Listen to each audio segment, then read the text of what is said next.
Nous avons pour caractéristique d'être exclusivement financés par la générosité du public. C'est-à-dire que derrière tout ce que l'on apporte comme soutien financier aux équipes de recherche, il n'y a pour nous que des dons et des legs faits au profit de la recherche sur le cancer. Donc c'est une occasion pour moi de remercier toutes ces personnes qui nous soutiennent. On peut prendre par exemple le cas du cancer du sein qui va augmenter seulement après la ménopause chez les femmes obèses, mais quand on a un cancer du sein, l'évolution est plus défavorable, qu'on soit ménopausé ou non. Vous voyez, ça augmente pas le taux de cancer de la prostate, mais ça augmente les cancers de la prostate agressifs. Ça rend le cancer plus agressif.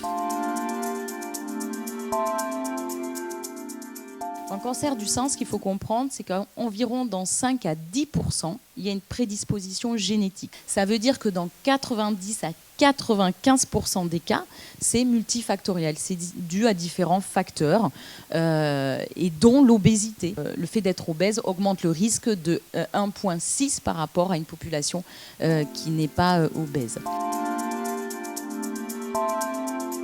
On est informé du risque de cancer quand on a isolé les groupes de patients qui sont à risque, les histoires familiales, les origines ethniques, les âges des patients.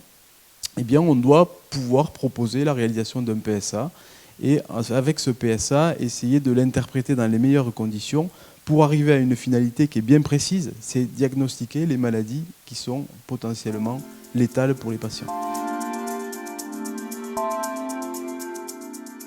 Ces 5 dernières années, ça représente 168 projets soutenus par la Fondation ARC dans la région Occitanie et ce qui représente un montant à peu près de 13 millions d'euros pour donner quand même une idée des investissements que ça nécessite.